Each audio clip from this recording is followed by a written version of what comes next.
ईश्वर की संतानों के रूप में मेरे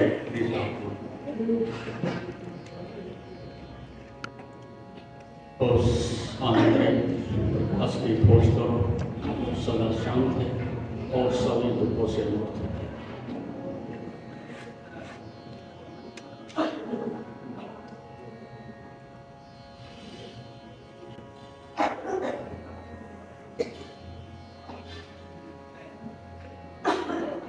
और उस महान प्रतीक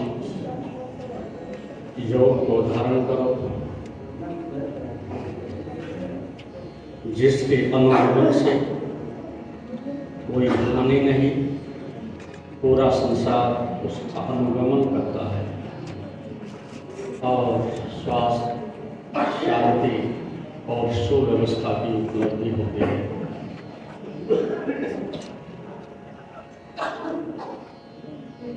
इस संसार में दो प्रकार के व्यक्ति हैं। एक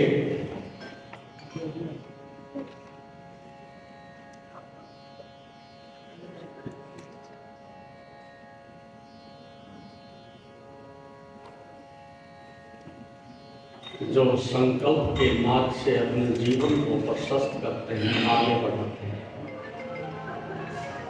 और दो एक समर्पण का मार्ग जिसके माध्यम से उस परम अस्तित्व को, आनंद को, जीवन को उपलब्ध कराए। और इसकी व्यवस्था शरीर में भी इसी प्रकार से दी गई है। आपके शरीर में दो व्यवस्थाएं हैं, एक जिससे कि विचार उत्पन्न होते हैं और दो जिससे कि श्रद्धा का जन्म होता है। एक मस्तिष्क और दूसरा आपका हृदय। इन दोनों के बीच जो लोग एक समत्व को खोज लेते हैं, एक संतुलन बना लेते हैं, वे अपने लक्ष्य को, परम आनंद को और मोक्ष को उपलब्ध होते हैं। किसी व्यक्ति के जीवन में जब दोनों में दरार पड़ जाती है, विसंगति पैदा हो जाती है, विपरीतता पैदा हो जाती है, उस असंतुलन की अवस्था का नाम ही अधर्म है, दुख है, पीड़ा है, बीमारी है, बंध है। और जो इस आंतरिक रहस्य को जानता है, दोनों के मध्य में संतुलन बना लेता है, उतना विचार जिससे सतोगुण बढ़े, उतना विचार जिससे सकारात्मकता बढ़े, उतना विचार जिससे सृजन हो, उतना विचार जिससे सबके प्रति मंगल कामना हृदय में प्रकट हो।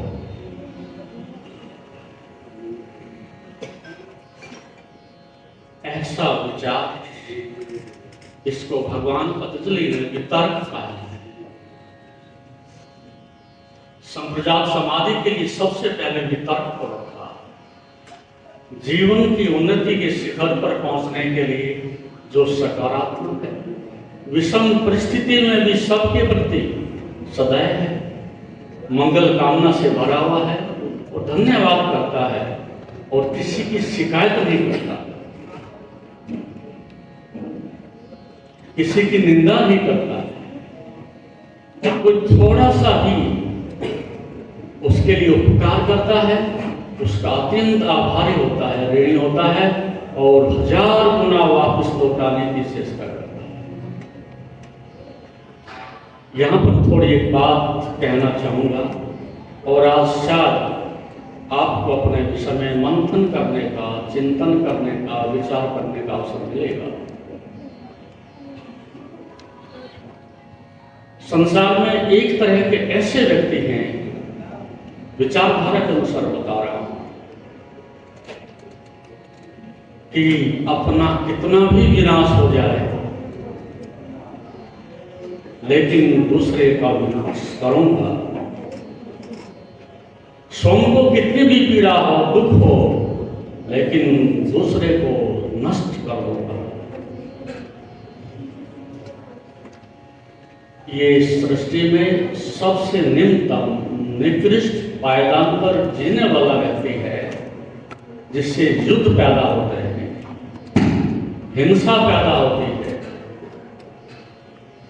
चोरी, डकैती, नकारात्मक दृष्टिकोण सब यहीं से पैदा होता है। ऐसा व्यक्ति यदि आप में से कोई है तो ये धर्म के लिए, योग के लिए, जीवन के लिए निश्चित रूप से घातक है, प्रतिकूल है।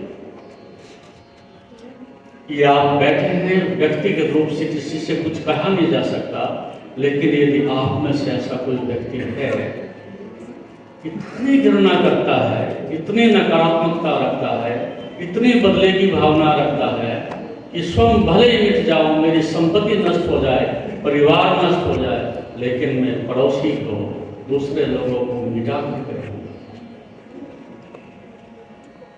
ऐसे व्यक्ति को धर्म उपलब्ध नहीं होता। एक मनुष्य योनि में आने के बाद शांति की कोई उपलब्धि नहीं होती, और ऐसे वर्ग के व्यक्ति भी समाज में बहुत सारे हैं। दूसरा एक मनुष्यों का वर्ग है, क्लासिफिकेशन है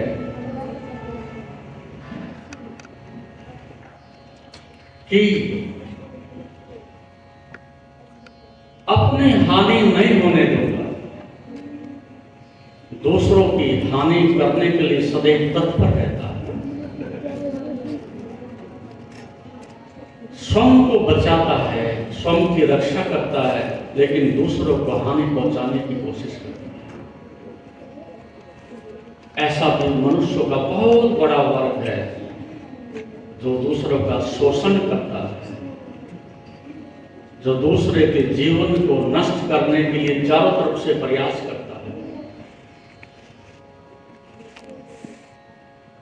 ये राजनीतिक लोगों का जीवन है। ऐसा नहीं कि जो श्वेत वस्त्रधारी हैं, समाज में नेता के नाम से जाने जाते हैं, नेता का अर्थ यहाँ, राजनीति का अर्थ यहाँ ये हो गया है जो दूसरों का शोषण कर सकता है, दूसरों को भटका सकता है, दूसरों की संपदा को अपनी संपदा बना सकता है, दूसरों को पद से गिरा करके उस पद पर बैठ सकता है, और अपने स्वार्थ के लिए लोगों की गर्दन भी कट जाए, अपने पद को पाना चाहता है। ऐसा भी समाज में बहुत बड़ा वर्ग है। और एक तीसरा वर्ग है जहां से धर्म का जन्म होता है, जहां से मनुष्य में एक मनुष्यता पैदा होती है, जहां मनुष्य अपने जीवन के एक आध्यात्मिक जीवन का प्रथम कदम आगे बढ़ाता है।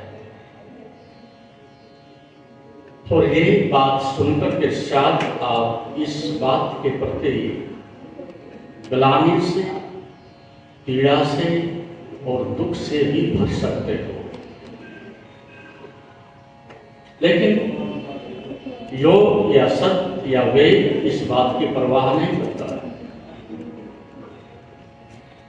अमृत के समान सत्य का तो पालन करता है, लेकिन जहां मनुष्य रास्ते से भटकता है, मानवीय मूल्यों का हनन करता है, वहां वह समझौता नहीं करता। और महर्षि दयानंद के साथ में यही हुआ। उनके जीवन में सत्य को प्रकट करने का, साहस का एक सद्गुण था कि निर्भीकता से वो अपनी बात कहने के लिए क्षमता रखते।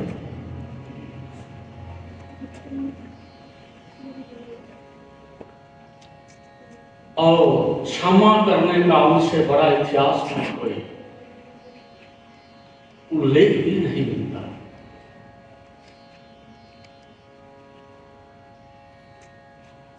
इससे अनुभव कर सकते हो कि उनके व्यक्तित्व में, जीवन में, आचरण में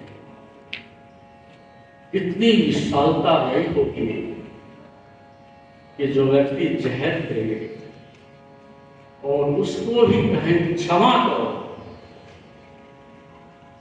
लेट गो, जाने दो, कोई प्रतिशोध नहीं, कोई प्रतिक्रिया नहीं, कोई गिलानी नहीं, कोई कटुता नहीं, कोई दुश्मनी नहीं, लेकिन आप सोचो उनके अनुयायी हो, फॉलोअर हो, आप कहां खड़े हो? Where are you at this? एक व्यक्ति तीखी नजर से भी देख दे तो क्या आप क्षमा करोगे? एक व्यक्ति आपको अपमानजनक शब्द कह दे तो क्या क्षमा करोगे? और कोई व्यक्ति थप्पड़ मार दे आपको तो क्या क्षमा करोगे? लेकिन मैसेज ने ये किया और सहज भाव से किया। शिखर पर जो खड़ा है और सुरक्षित है और अपनी आत्मा की आवाज को सुनता है और सभी को उस परमात्मा की संतान के रूप में देखता है और समस्त संसार के लोगों को अपने पुत्रों की तरह से समझता है, वो ही इस प्रकार की क्षमा कर सकता है। इसलिए ऋषि आज भी यही है। ऋषि शाश्वत है, ऋषि ऋत है, जो ऋत से जुड़ा है, जो स्वभाव से जुड़ा है, जो निसर्ग से जुड़ा है, जो अनंत से जुड़ा है, जिसका शाश्वत सत्य सदा ही अनादि काल से प्रवाहित होता रहता है। ऋषि कहीं चले नहीं गए हैं, ऋषि कहीं पीठ नहीं फिर लिए हैं, ऋषि समाज से पलायन नहीं कर गए हैं। आज भी ऋषि आपके मध्य में है, वाणी के रूप में, शास्त्र के रूप में, आचरण के रूप में, आप पुरुषों के रूप में, प्रेरणा के रूप में, चारों तरफ उनकी सुगंध आज भी है, इसे मिटाया नहीं जा सकता।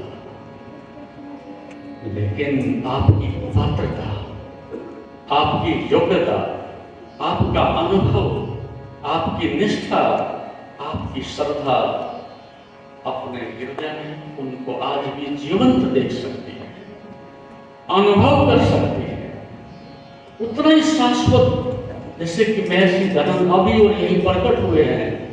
वो तुम्हारी आंतरिक श्रद्धा के ऊपर निर्भर करता है। लेकिन देखो तो सही क्या विडंबना है, अनुभव करो, आप उनके शिष्य हो, अनुयायी हो, आप जरा सी बात के लिए भी क्षमा नहीं कर सकते। पत्नी से कोई गलती हो जाए तत्क्षण प्रतिक्रिया करते हो, पुत्र से हो जाए गाली गलौज करते हो, नौकर से हो जाए बाहर कर देते हो। लगभग आपका जीवन एक प्रतिक्रियात्मक जीवन है, प्रतिक्रमण नहीं।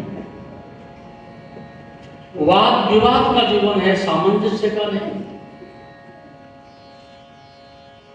तो ऋषि ने क्षमा किया और सहर्ष किया।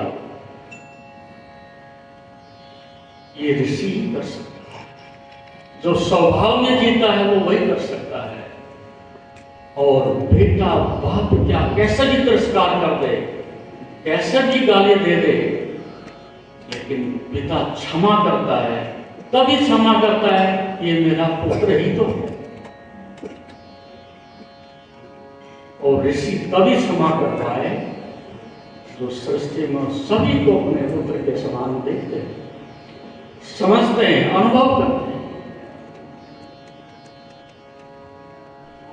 तो ऋषि की एक महानता थी इस दृष्टिकोण से, और इसमें बहुत बड़ा सद्गुण छिपा हुआ है। तो गृहस्थ आश्रम वो तीसरी प्रकार के कोटि के मनुष्यों का है।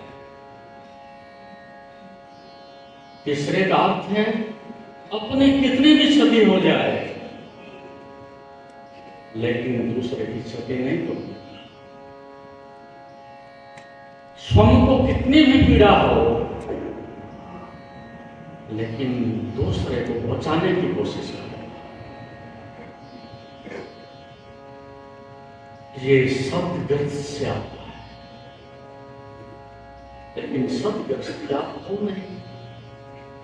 3 शब्द होते हैं, घिसटती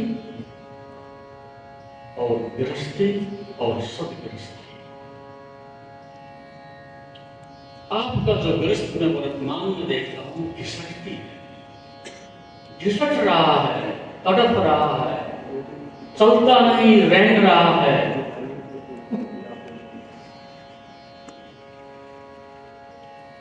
दिन प्रतिदिन जीवन धरातल की ओर, रसातल की ओर, नरक की ओर दौड़ रहा।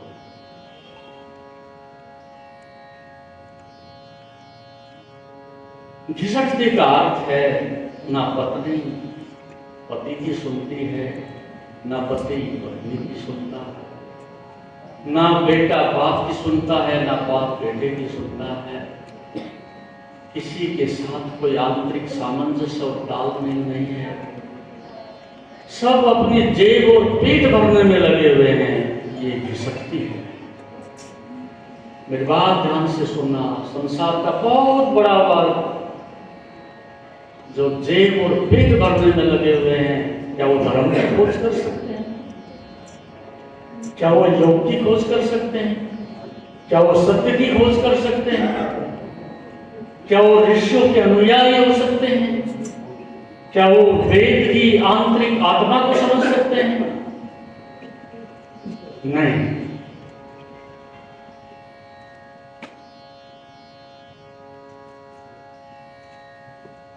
जेब और पेट भरने वाला व्यक्ति बढ़ा देंगे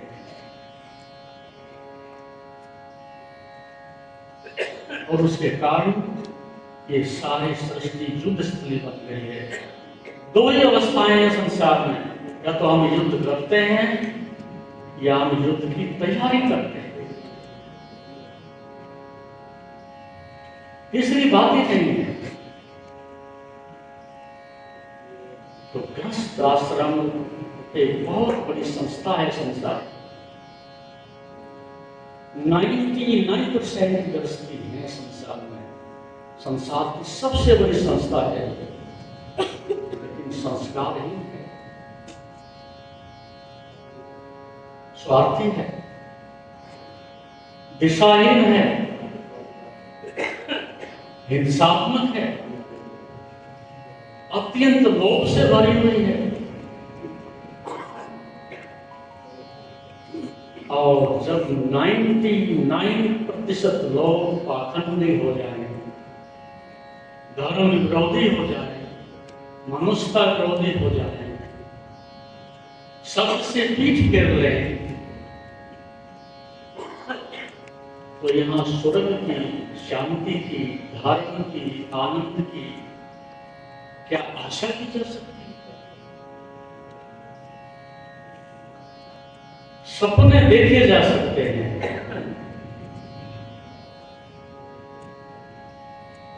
लेकिन रूपांतरण नहीं हो सकती। तो तीसरी प्रकार का जो व्यक्ति है, मेरी कुछ भी क्षति हो लेकिन मैं परिवार की क्षति नहीं होने दूंगा। यहां से धर्म का पहला सूत्रपात होगा। यहां काम की प्रथम मनुष्य के हाथ से आहुति दी जाती है। लेकिन एक शर्त लगाते हैं कि शायद आप गृहस्थ आश्रम से बाहर हो जाओगे, जिसको मैं घिसटती कहता हूं। प्रत्येक पिता अपने बेटे को अपने भविष्य के अनुसार, अपने स्वार्थ के अनुसार, अपने लोभ के अनुसार अपनी बलि का बकरा बनाता है। हक तभी दूंगा, अधिकार तभी दूंगा, मेरा पूजन करेगा, मेरी सेवा करेगा, मेरी निष्ठा में रहेगा, मेरे अनुसार चलेगा, और ऐसा नहीं करेगा तो फिर बहिष्कार कर दिया जाएगा। श्रेष्ठ पिता ऐसा नहीं करता। पिता का अर्थ है मैं सब देने की क्षमता रखता हूं, जो आपका सृजन हो सकता है उसमें सब प्रकार से आहुति डालूंगा, जो श्रेष्ठतम है वो सबको आपके लिए निर्मित करूंगा, लेकिन अनकंडीशनल, कोई शर्त नहीं मेरी। ये मेरा प्रेम है, तुम मेरे परिवार में आ गए हो, अतिथि के रूप में आ गए हो, एक मित्र के रूप में आ गए हो, मेरी कोई अपेक्षा नहीं कि तुम एक गिलास पानी भी मुझे दोगे और वृद्ध अवस्था में मेरी सेवा करोगे। यदि स्वार्थ भाव से आप संतान को पैदा करते हो, वो संतान ही नहीं रही। संतान का अर्थ यही है, मैं आपके आने से अनुग्रहित हुआ, आपके आने से आनंद अनुभव करता हूं, और प्रभु ने मुझे एक अवसर दिया है कि मैं तुम्हारे काम आ सकूं। लेकिन आपसे मुझे कुछ भी नहीं चाहिए, ना पत्नी से चाहिए, ना बेटे से चाहिए, ना भाई से चाहिए, कोई मेरी अपेक्षा ही नहीं है। ऐसे पिता को दुख नहीं दिया जा सकता, ऐसे पिता को निराश नहीं किया जा सकता। क्या तुम में से ऐसा गृहस्थी है? सब दांव पर लगा दे और कुछ भी ना चाहे, उस घर में सुरग रहेगा, आनंद की धुन बजेगी, धर्म की धारा बहेगी, खुशी के गीत गाए जाएंगे, सबके चेहरे पर लालिमा होगी, खिले हुए होंगे, एक दूसरे के प्रति समर्पित होंगे। यह है गृहस्थ। फिर से समीक्षा करिए, फिर से देखिएगा आप कहां खड़े हो। दोष देते हो पत्नी को, दोष देते हो बेटे को, दोष देते हो धर्म को, दोष देते हो पड़ोसी को, लेकिन मुख्यतः यदि आप निष्पक्ष भाव से अवलोकन करोगे, दृष्टिपात करोगे, चुनाव करोगे, आप पाओगे मैं भटक गया, मेरी विचारधारा, मेरा जीवन का अनुभव विपरीत चला गया। तो इस तरह के लोग हैं, जैसा कि मैंने कहा, दो प्रकार के लोग हैं। एक जो केवल विचारों को इकट्ठा करते हैं, लोगों की विचारधारा को अपनी विचारधारा बनाने की कोशिश करते हैं, यहां से वहां से, जहां से तहां से विचार और विचार इकट्ठे करते चले जाते हैं, लेकिन उनमें विचारणा नहीं होती, उनमें आचरण नहीं होता, इसलिए अनुभव भी नहीं होता। तो आपके पास विचार बहुत हैं और कई अधिक ही हैं, और ऐसे विचार बीमारी हैं, ऐसे विचार बुखार हैं, ऐसे विचार रुग्णता को लेकर के आपके जीवन को क्षीण करते हैं। इसलिए आप यदि आज चिंतन करो, आपके पास अपना क्या है, इसके विचार, उसके विचार, इस शास्त्र के विचार, उस शास्त्र के विचार, और आप कहां?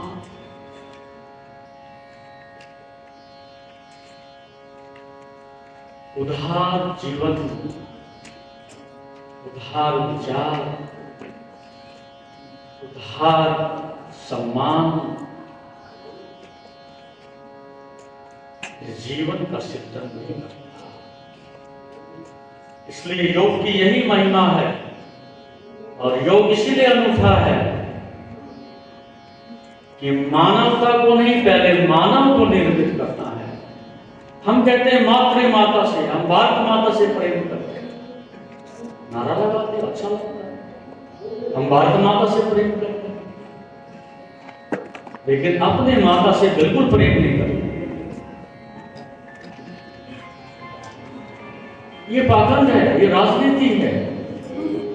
पूरे देश को हम सुधारना चाहते हैं, लेकिन हम सुधरना नहीं चाहते। हम पूरे संसार को सुखी करना चाहते हैं, लेकिन हम नरक और दुख में जी रहे हैं। हम ऋषियों का काम करना चाहते हैं,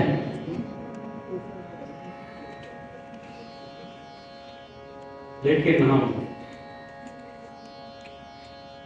एक साधारण जीवन को संभालने की भी क्षमता नहीं रखते। ऋषि की सेवा, ऋषि के अधूरे कार्य पूरा करने के लिए आपको स्वयं का सृजन करना होता है, स्वयं के अंदर बल पैदा करना होता है, तेज पैदा करना होता है, और आचरण के अंबार लग जाए आपके जीवन में, चारों तरफ एक सुगंध बहने लगे, तब आप ऋषि के काम आते हैं।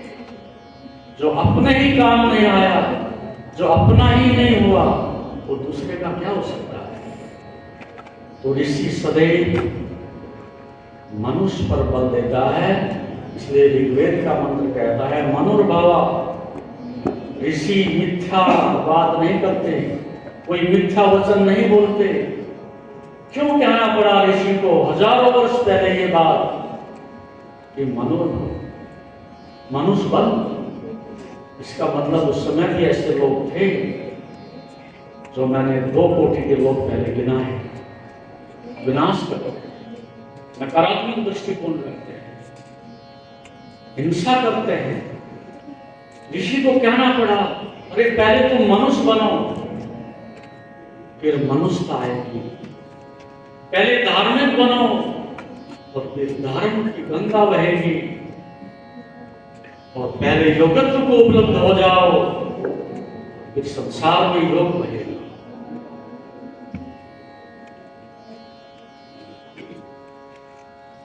ये तीसरी प्रकार का व्यक्ति धर्म का सूत्रपात कर सकता है, तब जब परिवार के ऊपर कोई मालकियत नहीं, कोई एहसान नहीं। आप में से कितने पिता ऐसे हैं, कितनी माता ऐसी हैं जो बार बार अपने बच्चों से कहते हैं तुम्हारे लिए मर रहा हूं, तुम्हारे लिए भागा फिर रहा हूं, तुम्हारे लिए रात और दिन एक करके मैंने रखी हुई है। ये बहुत गंदी भाषा है, ये बड़ा तिरस्कार है संतान का कि तुम्हारे लिए मर रहा हूं। तो फिर पिता क्या हुआ, कुछ सजा हो गई नहीं। ये मेरी खुशी है, प्रभु ने मुझे एक अवसर दिया है, मैं तुम्हारे काम आ सकूं, तुम्हारे जीवन के सृजन में आहुति डाल सकूं, और तुम एक उन्नत श्रेष्ठ सज्जन संतरान व्यक्ति बन सको। बस ये मेरी आकांक्षा है। हम पुत्र में धन ढूंढते हैं, सम्मान ढूंढते हैं, सेवा ढूंढते हैं, इसलिए इससे विपरीत आपको एक ही प्रयास करना चाहिए कि संतान का सृजन हो जाए। बस उसमें सब समाहित हो गया, वो सेवा भी करेगा, प्रेम भी देगा, सब कुछ देगा। और चौथी प्रकार का व्यक्ति जिसको हम मुमुक्षु कहते हैं, मुमुक्षा कहते हैं, ये आगे बढ़ा हुआ धर्म का एक अलग कदम है। अब मैं अपने घर से बाहर आ गया हूँ, 4 दीवार से बाहर आ गया हूँ, अब मेरे आयाम बहुत विस्तृत हो गए हैं। अब मैं परम सत्य को, परम आनंद को, जीवन के आंतरिक रहस्य को जानना चाहता हूँ। परिवार देखा, समाज देखा, शास्त्र देखे, अब स्वयं को भी देखना चाहता हूँ। ये वैराग्य, ये मुमुक्षा, ये तड़प पैदा होने की अवस्था को हम मुमुक्षा कहते हैं। और जब तक ये नहीं आती, आप सत्य से बहुत दूर हो, धर्म से बिल्कुल पीठ फेरे हुए हो, आनंद से बिल्कुल दूर हो। ये मुमुक्षा मोक्ष में ले जाती है, ये मुमुक्षा सत्य में ले जाते हैं, ये मुमुक्षा वेद को जानने के लिए आपकी प्रतिभा को विकसित करते हैं। बिना मुमुक्षा के वेद नहीं जान सकते। मंत्र पढ़ लेना एक अलग बात है, लेकिन मंत्र की आत्मा को देख लेना, जान लेना एक अलग बात है। ऋषि मंत्र दृष्टा है, इसीलिए है कि वो मंत्र की आत्मा को भी जानता है, उसके आचरण और अनुभव को भी जानता है। हमारे हाथ में चलेगी कारतूस है, मंत्र है बस, लेकिन मंत्र की आत्मा खो गई है, आचरण खो गए। इसलिए दुनिया में वेद पढ़े जाते हैं, पढ़ाए जाते हैं, लेकिन एक वक्त जो कटु है, प्राय डॉक्टर आपस में बैठ करके एक मजाक किया करते। क्या कहते हैं डॉक्टर? डॉक्टर कहते हैं कि मरीज का ऑपरेशन किया, ऑपरेशन तो सफल रहा, लेकिन रोगी मर गया। ऑपरेशन सफल रहा, लेकिन रोगी मर गया।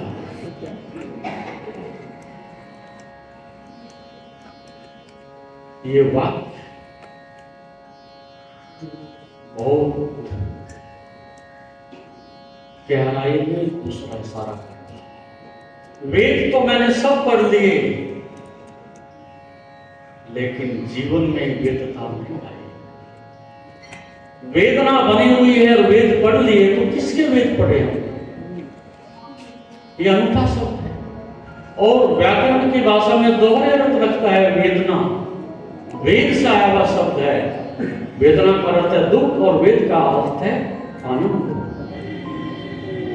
विपरीत है, लेकिन बिना वेदना के वेद नहीं आता और बिना वेद के वेदना का अनुभव नहीं होता। एक दूसरे की प्रासंगिकता रखते हैं। जो व्यक्ति दुख की पराकाष्ठा को अनुभव कर लेता है, वो वेद की ओर झुक जाता है। दुख से जो मुक्ति पाना चाहता है, वो वेद की शरण में चला जाता है। अंधकार से जो छूटना चाहता है, वो वेद की शरण में चला जाता है। तो वेद शब्द नहीं है, सब वेद विचार नहीं है, वेद आचरण है। और चाहे थोड़ा हो, वो भी मंजिल तक ले जाता है, लेकिन बहुत बड़ा हो और आचरण कुछ भी ना हो, ये पाखंड में बदल जाता है। एक कहावत है कि उस घोड़े से वो गधा अच्छा है जो मंजिल तक ले जाए। एक मंत्र भी तुम्हारा उद्धार कर सकता है यदि जीवन में अवतरित हो जाए। तो ये मुमुक्षा है, ये चौथी प्रकार का साधक है। और फिर ध्यान और फिर समाधि, ये आगे के चरण में। समय संभवतः आपका समाप्त होने की ओर है, इसलिए कब अवसर होगा फिर विचार करेंगे। हरिओम। जैसा कि आप जानते हैं, शरीर को स्वस्थ और मन को शांत बनाने के लिए योग ही एकमात्र साधन है। जीवन को योगमय बनाने के लिए व योग दर्शन के मर्म को आत्मसात करने हेतु गुरुदेव के आशीर्वचनों को श्रवण करें। उनके द्वारा दिया गया मार्गदर्शन आपके जीवन में सकारात्मक बदलाव लाएगा। अगर आप पतंजलि योग दर्शन सीखना चाहते हैं और इस प्राचीन ज्ञान को अपने जीवन में शामिल करना चाहते हैं, तो हमसे संपर्क करें। हमारे योग सत्र न केवल आपके शरीर को स्वस्थ बनाएंगे, बल्कि आपके मन और आत्मा को भी संतुलित करेंगे। अधिक जानकारी के लिए हमें नीचे दिए गए विवरणों पर संपर्क करें। हमारे साथ इस योग यात्रा की शुरुआत करें और अपने जीवन को शांति और सकारात्मक ऊर्जा से भरें। धन्यवाद। आपका दिन शुभ हो। ओम नमस्ते।